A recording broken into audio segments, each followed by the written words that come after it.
damn right we said, had he lost that game, he should have been gone. That if Ryan Day somehow was embarrassed or didn't make it to the championship game, that he probably should be fired. And Notre Dame is a better football team than Ohio State because they're more physical than Ohio State. Ohio State has the worst quarterback remaining, period. They have the worst quarterback remaining in Will Howard. That's where we're going, in a land that nobody's ever been. We got to go there. You're different. We are different. And so right from the jump, make sure they understand they're playing somebody different tonight. They're playing the Buckeyes. They're playing the Ohio State Buckeyes. This group of men is going to be together, man.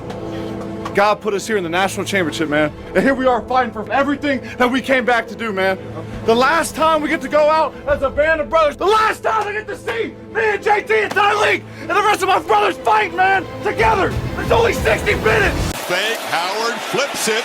Smith's got it, and the freshman just waltzes in as the Buckeyes score. Judkins slips a tackle. Quinshon Judkins dives for the end zone. Haven't had to employ that tonight. Judkins breaks free. Quinshon Judkins hits a sprint. And they'll finally run him down at the 5. Judkins, easy. And Ohio State stretches and flexes. Meaning they blitzed 7. They left everybody on an island, and Ohio State thinks that's a mismatch with Jeremiah Smith against any. It is my honor to present to you the 2025 College Football National Champions, Coach Ryan Day and the Ohio State Buckeyes. All right, welcome in. We're the Real Selection Committee. I'm Mike, this is Greg, and we're here at the last episode. What a great national championship game we had. It was fun to watch. What a great season. The tournament was great. I enjoyed it. I know there's a lot of people out there thought it was a little, some teams should have been in and some teams shouldn't have been, and I just thought it worked out great. I mean, you're always going to have blowouts and you're always going to have mismatches here. It's tough to pick. But I think they got it right with the formula that they laid out for everybody to get into this tournament. They did an awesome job. It was fun to watch. Where else are you going to get these teams to play 3 to 4 games to get a champion? I mean, these teams are tested to win this national championship, this title. This title, I think, is probably the greatest in history right now because you had more than one game to win it. Well, certainly to this point, and we understand this is the way it's going to look from now on. Yes. So I'm going to preface it by saying I know it's for this year, but that was the best run in a playoff, and that was the hardest path to get a championship that Ohio State took. Every team they beat were killers. Yeah. And they ran through all of them. Now, I understand it's the first year of it, so we're going to see this year on. This is what it's going to be. But you know, for all the naysayers out there, and I don't want to get into it too much until we're done talking about the game, that was great. Notre Dame deserved to be there. They hadn't lost since the second week of the season, for crying out loud. And you can say, oh, it was Northern Illinois. It happens. Yeah. That's the great thing about the 12-team playoff is you can afford a mulligan. And a lot of the teams that they want to fight to get in had mulligans. Just like it. So enough of the crying. We had a great playoff. We had a great season. Yes, there were great teams that didn't get in. But I really think the game that was played was the true championship game. The two teams both deserved being there. And what a year. Right. Yeah, I mean, you hit it right on the head. Like in previous years before, you always talked about that hot team that deserved to get in the playoffs, but was always left out because there was 4 teams and there was an agenda there, so they didn't make it in. These were the 2 hottest teams. Now, like you said, Notre Dame had that 12-game, win streak going in. Yeah. They won a lot of good matchups, a lot of good games. They beat Indiana, which was a good team this year. Georgia was a good team. Penn State is another good team. Yeah. So they had a rough road to go to get there. So like you said, they were deserving to be there. Yeah. They won to get there. Yeah. And Ohio State, they dumped their last game of the regular season against Michigan, but that's a rival. That's always a tough battle. You never know who's going to win that game, so... And Ohio State just flipped the switch and turned it on, and they were the hottest team in this playoffs. They just railroaded and boat raced anyone that was in front of them in there. So it was great. Now let's talk a little bit about that national championship game here. Wow. What do you say about that? It was Ohio State just started out on well. Let's give Notre Dame. They go right down the field on their opening drive, ate up most of the first quarter, and go up 7-0, and you're like, we got us a game. Yeah. And then the next thing you know, here comes Ohio State, and they ran it up to 31-7. Yeah, that was it. Like that was the plan that I think Notre Dame had going into the game was keep the ball away from Ohio State's offense. That first drive was 9 minutes, and I was looking around going, wow, this is really looking good for Notre Dame because they ate up the whole first quarter here, and you're thinking, how's Ohio State going to react to that? But at the end, when that Riley Leonard scored that touchdown, he looked exhausted, and I'm thinking there's no way he's going to be able to keep this up. Right. I mean, he was exhausted. Teammates were picking him up off the floor. He goes to the sideline, and he throws up. I mean, he was completely wiped out. And from there on, Ohio State just took command of the game, the lead. They pushed the ball. They did whatever. They had a great mix of running and a great mix of passing. Will Howard looked great in the game. Quinshon Judkins. Oh, what a game. What a game he had. I mean, 3 touchdowns in this game. He looked outstanding. The freshman, Jeremiah Smith, was a stud. He's been all year. He looked great in that. They kind of got away from him after that first touchdown, but just what a great game plan. Well, and the game got into it looked like it was going to be a laugher, right? Mm-hmm. And then all of a sudden, here comes Notre Dame. Mm-hmm. And there are people saying the Buckeyes took their foot off the gas. I was working. I was watching it on my phone. That's what it would look like watching it on the phone. But I would prefer to give Notre Dame the credit for not giving up when they got down 31-7 and bringing it back to a 31-23 game and looking like they might actually pull it out. But then, like Ohio State did against Nebraska, like they did against Texas, they needed to play, they got it. And the score to me isn't as close as the game maybe was, but they won all their games in the playoffs by double digits. But I want to give Notre Dame a lot of credit. We're Ohio State fans, and we're happy that our team won. But Notre Dame deserves a lot of credit because they could have just checked out. We're down 31-7. We got no hope. They brought it back and looked like, if Ohio State didn't get that 3rd and 9 or whatever it was that they got, they looked like they were going to go down and tie that game up. Yeah. They had momentum on their side. Yeah, it was a 3rd and 11. So let's talk about that. I mean, Will Howard made all the right plays. He finished with 231 yards passing, 2 touchdown passes. Quinshon Judkins had 11 carries, over 100 yards, 2 rushing touchdowns and 1 receiving. Smith had 5 receptions, 88 yards and a touchdown. Let's go on the Notre Dame side. Riley Leonard, I mean, he was a stud, right? He did what he could. I mean, this guy left it all out on the field like he said he was going to do. Yep. He was going to leave it out there, and he basically did. He had 255 yards passing, 2 touchdown passes, 17 carries, 40 yards for him. And, I mean, he worked as hard as he could to try to win this game. Great House, he had a great game. He had 6 receptions, 128 yards, 2 touchdowns. Yeah. So he lit it up in that 4th quarter. And like you said, going into half, it was 21-7, and then Ohio State comes out. They go right down the field, get a touchdown. They go up 28-7. Then they kick a field goal. I mean, all the momentum's on Ohio State's side. It looked like it was pretty much a laugher at that point. Mm-hmm. They go down and kick a field goal, and they go up 31-7, and then And then they kind of had a couple of stalled drives, and there you go. Like you said, Notre Dame didn't give up. No. They battled back in and got within 8 points, got the ball, and it was like, uh-oh, we got a game here.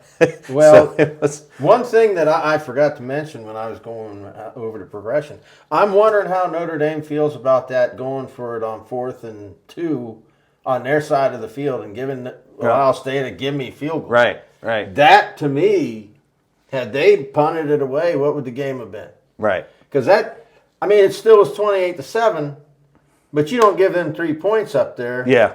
That was 3 points. Sure. Who knows? Yeah. And I know the game was 11 points, but we're talking change of momentum here. And then there was another crucial play in that game where they had a 4th down and goal to go. It was like 11 yards, and they kicked a field goal, and the guy doinked it off the field goal post. And there's a lot of people out there going, why would you kick a field goal? You're still down by 13 points, which was still a 2-score game. Well, what they might have been thinking about, it's a 2-score game, but what people got to understand is it's a 2-score game, but you got to get two 2-point conversions. Sure. So to me, it's more of a 2.5-score game. Yeah.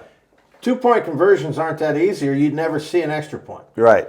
So I when I first seen them do that, I was thinking, what are you doing? And I'm like, well, they would actually need a field goal to win. Yeah. So maybe they thought if we get this, momentum's on our side, we get the ball 2 more times, we can win.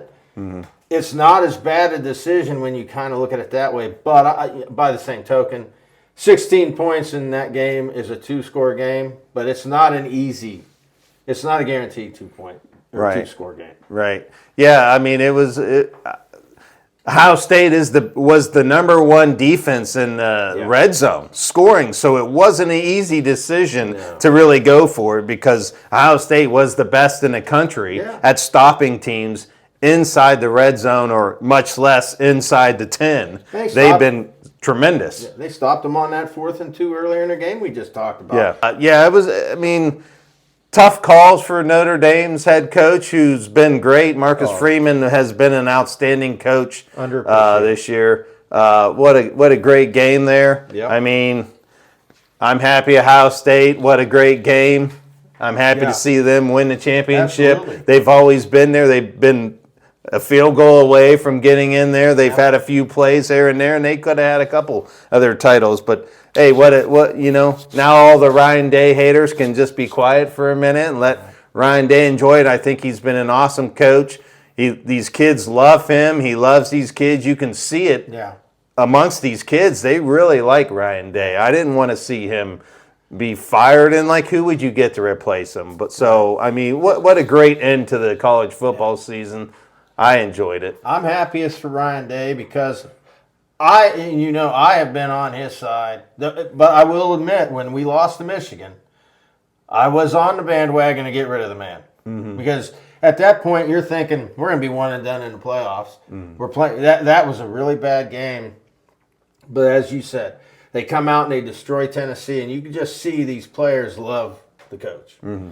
And, hey, the guy's only lost 10 games, and he only gets beat by the best of the best. Mm-hmm. And would you rather lose to Vanderbilt, let's take Michigan. Michigan wants to pound their chest. They had really 2 good wins at the end of the year, right? Yeah. Well, what happened in the 5 games you lost? Yeah. Would you rather be that team that loses 5 games, but you beat Ohio State? Yeah. Oh, look at us. Well, where's your trophy? Mm-hmm. You don't have one. So, and you're not the best 8-5 team ever. You ended the season great. Yes. And kudos to Michigan. We need Michigan to be relevant in the Big Ten. I would rather beat the teams we're supposed to beat, because those are the games. You look at Alabama, you look at Ole Miss. Those were the games that kept them out. Yes. Because they had good wins. Yeah. Both teams. Yeah. And their losses kept them out of the playoffs. So understand that, folks. When you look at a coach, oh, it's terrible. We got beat by Georgia. Well, let's fire the coach. No, you get fired when you lose to Purdue. Right. Or you get fired when you lose to a 3-touchdown underdog. And Ryan Day did that in the last game of the year. Mm-hmm. But it's the only game he's lost in those circumstances. Mm-hmm. How many coaches can say that? Right. Yeah, I mean, he's like third winningest all-time coach out there. It's kind of hard to just say, well, you couldn't win one game, we're going to have to let you go. Mm-hmm. So I think that, I mean, what a great job he did. I'm happy for Ryan Day. I mean, he deserved it. I mean, these kids come back to win this championship. I mean, the nucleus of this team with all these five or seniors coming back to play. This is what they came back for. You know, they gelled. And the thing about it, they're really good football players, but they're more situational players.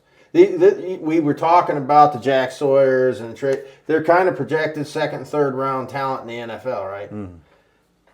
That's not your normal Ohio State team. How many first round projections have we had in the past and we couldn't get it done? Right. This group of guys, all of them look like they could play in the NFL, but they're lower round draft picks. But that's what you need, guys like Jack Sawyer. Styles, the linebacker, Caleb Downs. Will Howard showed his resolve in the playoffs. Henderson, Judkins, Jeremiah Smith, all of them.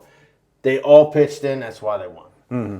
Yeah, this team was unselfish. All these guys played together. That's what made this team so outstanding. Like you said, you know, they're not all superstars and five-star guys. They're just grinder-out guys, go in there and win games.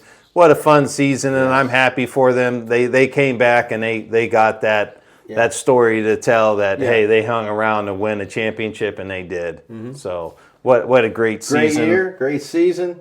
And now look at the excitement heading into next year already. Yeah. What's going to happen next year? Who's going to come back and run it back? Right. What team is going to come? What team's going to be the Indiana next year? Mm-hmm. Right. You know, what team's going to be the Florida State next year? That was great this year and comes back and lays a complete egg. Yeah, right. Who's going to be Kent State? Those are the questions.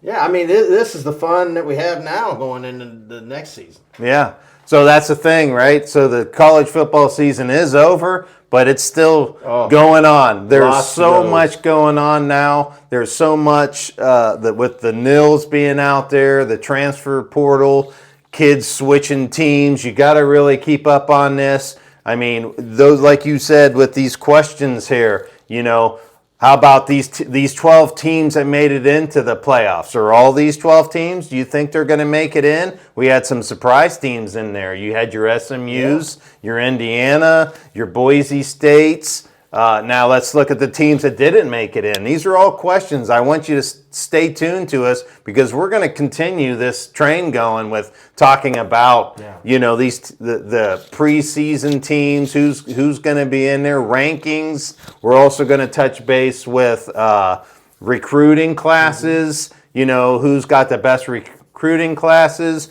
We'll even start talking about some of these kids that are getting ready to leave and enter the NFL draft. You know, what teams we think they're going to go to, what rounds, what kind of, you know, what they can do for the teams that draft them. But, I mean, hey, college football just didn't end this last weekend. It's going to keep rolling. And, you know, my biggest question is the tampering, the nil, the money. Mm-hmm. Now you can pay these kids. You know, you're trying. You know, you look at the number one receiver, Jeremiah Smith. You know, some team out there already offered $4.5 million for him to enter the transfer portal. You know. Well, you know, like your son Jack said upstairs, Jeremiah Smith doesn't need the NIL money because he's going to be a for sure high round pick. Now, not to say if you waved $6-7 million in his face, he wouldn't leave. But this is a guy that's assured. The guys who are going to play with that NIL money, you know, and one thing I like about the NIL that people aren't looking at, kids are going to stay longer. You're going to have more kids staying 4 years now because they can make some money in college, whereas before, they just leave. So, you know, it's going to be interesting to see. Will somebody be able to lure Jeremiah? I don't think they're going to get him this year. Mm-hmm. Maybe next year if he stays. Mm-hmm. I'm not sure. He should be eligible to leave college next year, after next year. Yeah. But if he wanted to stay, would somebody be able to keep him around for an extra year? Yeah. Like you said, you were talking about, like, those Dylan Gabriels. Dylan Gabriel. Those are the guys out there that are like college apprentice or workman type guys where they're not developed enough to go into the NFL, but they're in between. They're really good college They're players. good college players, and they can help college teams win. Those are the guys that you're talking about that can and will look around for other offers out there. And I mean, money's being thrown around, so... and then you look at the other Ohio State receiver, Carnell Tate. Yeah. He's been offered money to leave. And both those guys, the good for Ohio State is both those guys said they're coming back. Yeah. So now here's another question. Now, Ohio State defensive coordinator, Jim Knowles, was offered. Now he's supposed to be going to Penn State to be their defensive coordinator. So there's always an ever-changing door going on in college football. I don't think that'll affect them as much. When you're a player, yes, you like your coaches, but you like your teammates. And you form bonds. And Caleb Downs came from Alabama. He left Alabama to come to Ohio State. Mm-hmm. Who's he going to go to now? Alabama didn't win it all last year, so he could go somewhere else. You're going to downgrade and go, the only school to me right now that you could put ahead of Ohio State, you nailed it upstairs, is Texas. Mm-hmm. I don't think he's going to transfer. I don't think the coach is going to have the feelings. I think the guys that were there this year are going to stay. But as we've seen, those guys who give you the backups that are really good, your depth providers, those are the guys that are going to be walking out the door. Mm-hmm. Mm-hmm. Jim Knowles may pull some of them guys. Mm-hmm. But I don't think he's going to pull anyone coming back that's a projected starter. I just don't. But we'll see. I mean, that's a good question because not everybody's me. I mean, everybody's got a different mind frame. So, that's that money in that nil and where it's open book here. Or at some point, you'd think they're going to have to put some restrictions or caps involved there, where these teams just can't spend a ton of money because some of these other smaller schools will start falling behind again because they can't afford it. That's going to always be. Yeah. Because no matter how you change college football, you're not ever going to get the teams that are weak. There's smaller programs like MAC. Sure, they're not going to catch up. They're not going to be able to catch up. Their only hope is to somehow, some way sneak some in-state talent to stay with them because they might play right away. Mm-hmm. But, I mean, there's nothing you can do in college football to bring those teams up. The only way they could even think about doing that is more expansion, to where you include the champion of those conferences to get in. Mm. And then you may be able to see them teams climb in because you may see a kid say, I'm going to go to Toledo because we could win the MAC and get in the championship game or championship tournament. That could happen. Yeah. But short of that, Yeah, so we'll go over some quick other things we'll start diving into on the off season of college football is the 12-man or 12-team playoff. Is the system right? Are they going to change it? Are the seedings correct? Are they going to change the seedings? These conference winners might not get the automatic bye. They might just seed him based on a ranking. So we'll see as that goes on, and we'll hear more from what they're going to change, and we'll talk more about that. Well, we can answer question number one. Is the system right? Absolutely, it's right. Mm-hmm. Because look at the season we had. As I mentioned a few weeks back, we had, you go back to the week before the end of the season, the week before rivalry week. You had 30-plus fan bases still having hope. Mm-hmm. We had teams like Tulane and UNLV. You had Alabama, Ole Miss, South Carolina. All these teams were still in the running. And had it not been for that meltdown week, those teams would have probably gotten in. Mm-hmm. But even after that, after Ohio State loses in rivalry week and all the silliness that went on in that week, now, we're all over the place. That's the fun. Mm-hmm. And we got all these people saying, well, it kind of takes away from the games. No, it don't. Mm-hmm. What are you talking about? Mm-hmm. We didn't know who was getting in the playoffs after rivalry week. So what are you talking about? Right. It doesn't take nothing away. The whole season should be looked at as a playoff. Second thing we're going to talk about is the recruiting classes. I'm going to offer just out right now our top 5 as it goes right now, and we're going to dive more in. Kids are they've enrolled, signed, all sealed and delivered. Spring games will be coming up. We'll get a little more farther in advance than that. But right now, Texas is number 1 in our books. Georgia's number 2. Ohio State's number 3. Alabama's 4. Oregon's 5. Those are our top 5. In the future weeks, we're going to dive into those and select a team and talk about each player going into those teams as it continues, and touch base and say, this is why we feel that classes that rank, that rankings. Well, like you say, what goes into next season, recruits are a big part of it. The transfer portal is a big part of it. Who are you keeping? Yeah. Who's coming back? Do you have your quarterback coming back? How much of your offensive line is coming back? Right. And then on your defense, do you have top players on all 3 levels, D-line, linebacker, and defensive backfield? These are all things that are going to play in how these teams do. Who do you get in to replace your losses, either through your recruitment or through your transfer portal?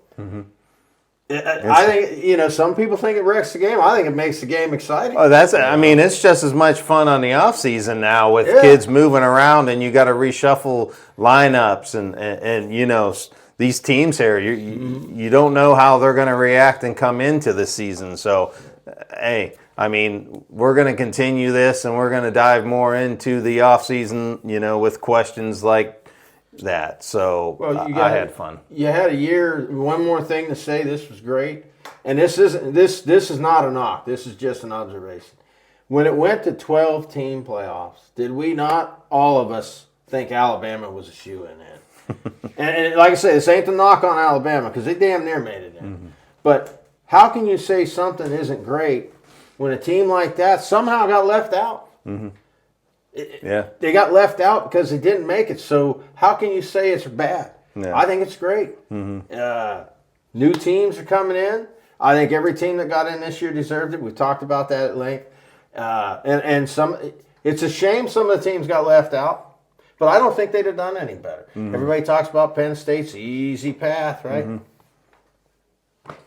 Well, Alabama lost to Vanderbilt and Oklahoma, so they'd been all right as long as those 2 weren't in their bracket, right?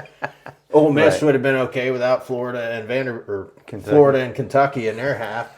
So you see what I'm saying, people? There is no easy game when you're at this level. There is not one. Maybe you'd rather play Boise State maybe than Ohio State. But Ohio State showed against Michigan, they were pretty easy to beat that week. So there isn't an easy game. There is not a such thing as guarantees. So just watch, have fun. We get why some fan bases were upset. We understand that. But this is football. Yep. So I'd just like to say congratulations to Ohio State for winning the national championship. Great job. What a bunch of great guys there. Congratulations to Ryan Day. What a fun college football season. Well, that's going to wrap it up for today. Thanks for watching. Peace.